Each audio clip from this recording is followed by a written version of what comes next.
Vendors have lost business, commuters inconvenienced, traders confused and caught unaware as the market feels the shocks that came with the haphazard introduction of the new ZiG currency in the midst of an economic meltdown that has hit the country and eroded the value of the Zimbabwean dollar, which has now been replaced by ZiG.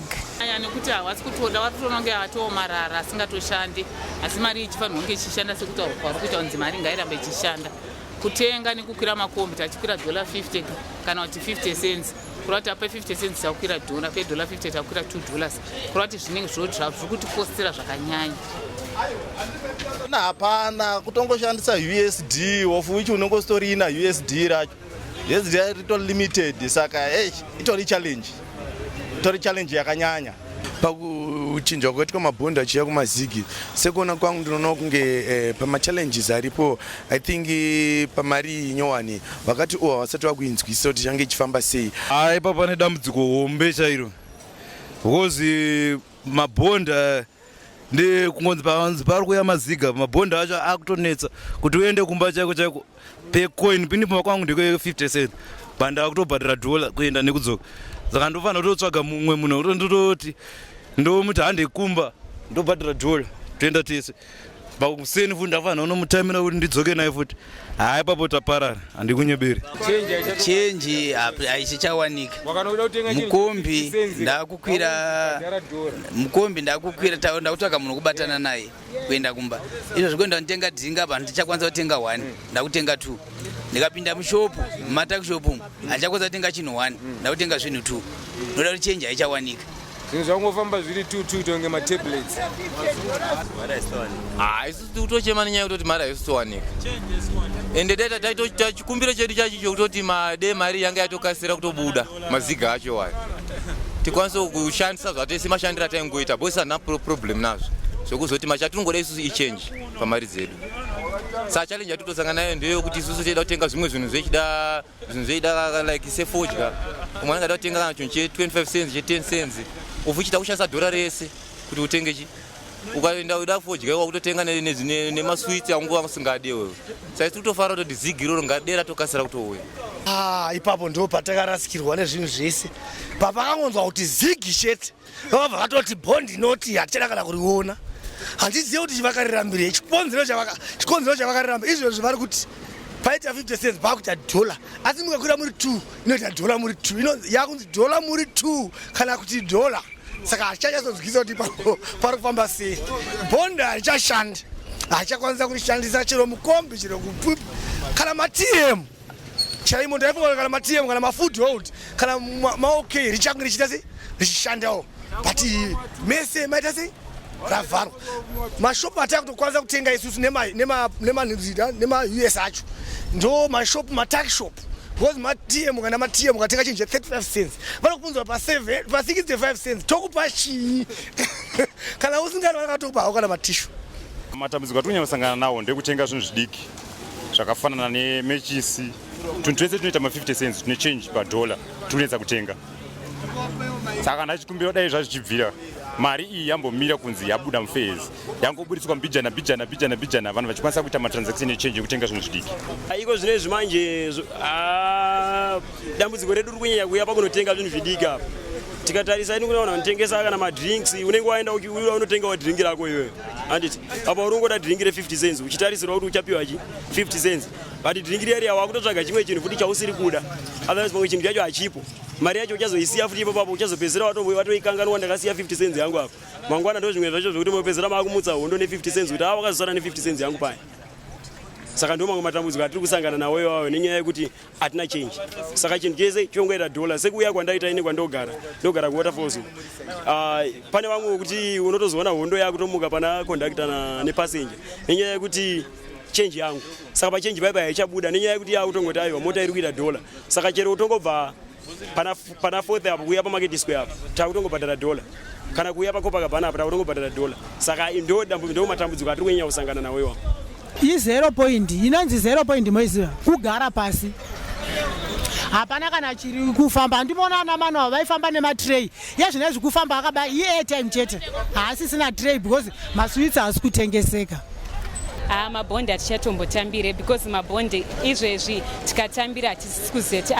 tichakwanisa kumaendesa kupi takapuwa hedu period yekuti tinomaisa mubhengi but ini ndikamatambira handina kwandinokwanisa kumaendesa futi zviri kutondinetsa saka zvinhu zvese zvedu zvatiri kutengesa zvakutongotangira zviri padhola everything chakutongoita dollar for something tichitoenda hatisisina zvema50 cents. Just a week as the new Reserve Bank Governor John Mushayavanu announced his entry at the central bank, he brought with him a new currency which was supposed to start circulating immediately and seamlessly into the basket of multi-currencies. It, however, hit a glitch as banks shut their systems to facilitate a changeover. So,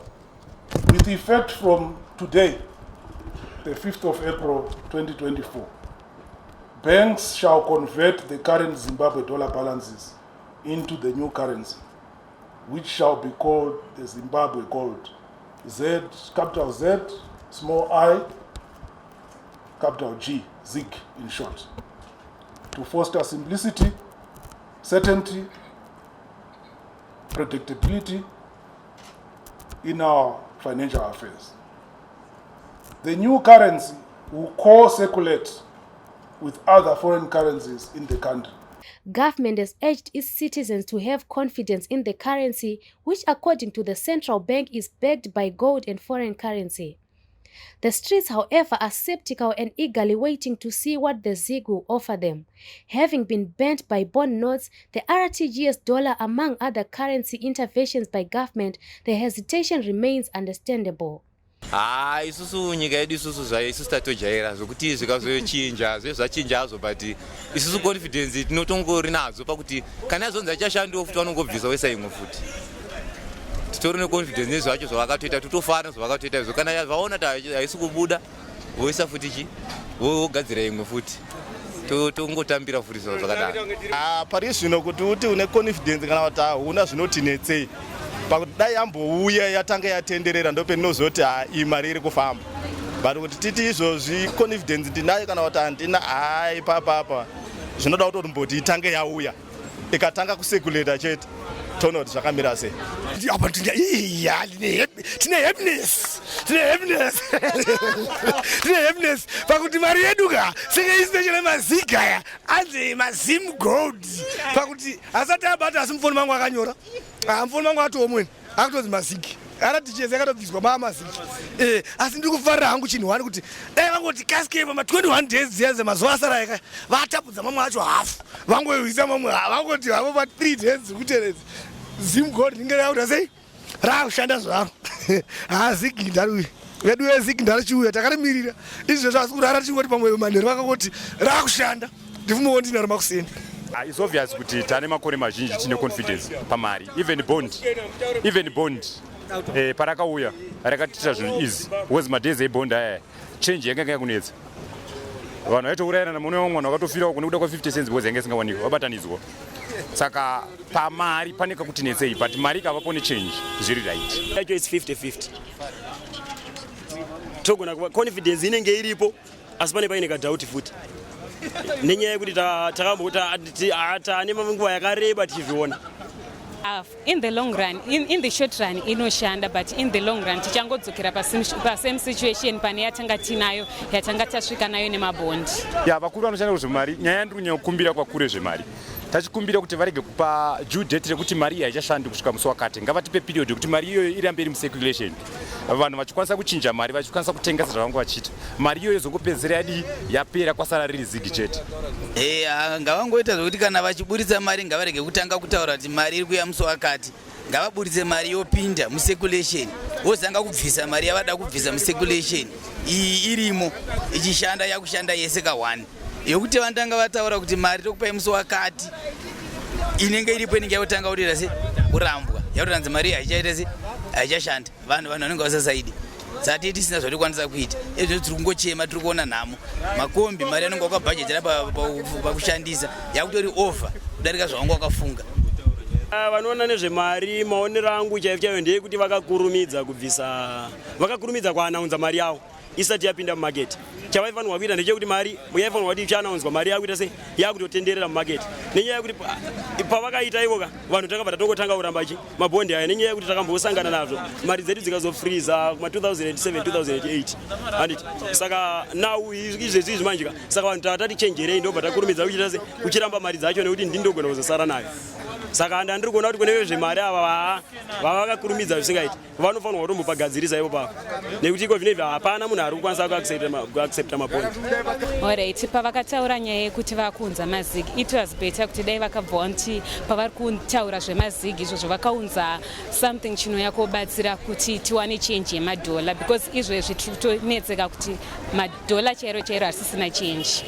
Many are still confused as to the conversion formula and think they are being robbed.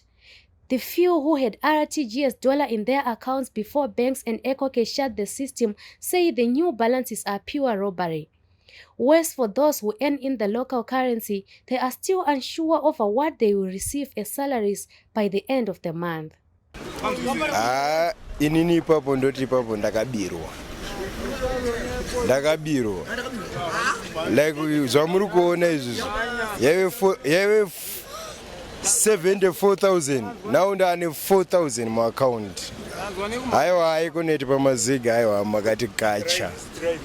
aiwa hatitiro plan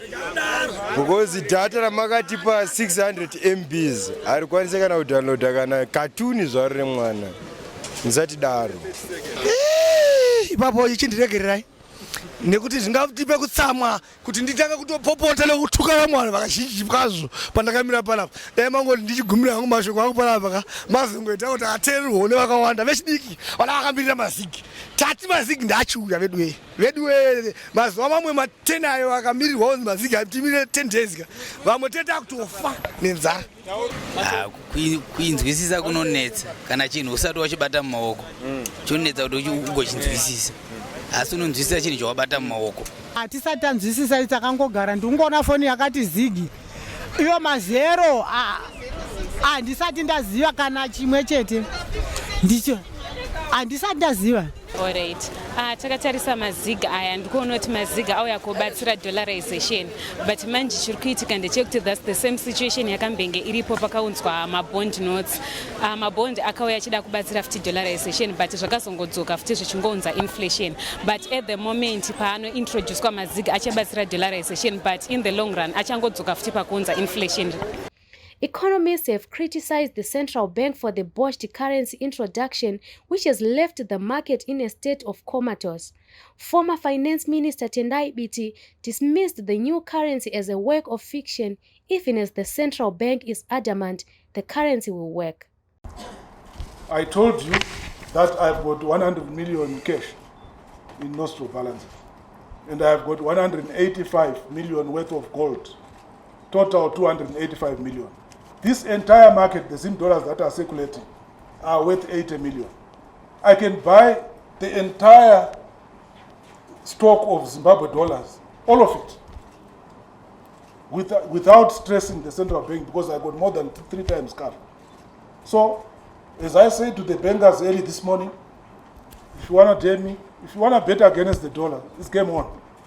I'm not quite sure that he actually has the cash physically. I suspect it could be the remainder of these SDRs that Zimbabwe got from the IMF 2 years ago. Remember, we got SDRs of almost $1 billion. Nobody is talking about the same anymore, but knowing these guys as I do, they probably ate that money literally and metaphorically. But assuming he's correct that he has got $275 million, $175 million in the form of physical gold, 1.1 tons, and $100 million cash. Our imports are around $7 billion. $7 billion. So if you divide 275 into $7 billion, we actually have 11 days worth of import cover, just a mere 11 days. So there are no reserves, because reserves, remember, are there to back up your currency. So from a technical point of view, the currency is a fiction. From a technical point of view, the currency is a complete lie, which is why I said there is nothing structured about the structured currency that they've introduced. From independence to now, the people of Zimbabwe have walked 44 years of currency changes, inflationary pressures, dollarization, and attempts to de-dollarize, which have once failed. For many, it's a zigzag path which appears to fail on reaching the destination, currency stability. It has been a pile of currencies, most of which have failed, from the special agro checks, bearer checks, slashing of zeros, bond notes, now making way to the recently introduced ZiG. The solution remains elusive. Reporting for HSTV News and Current Affairs, Wongai Kawa.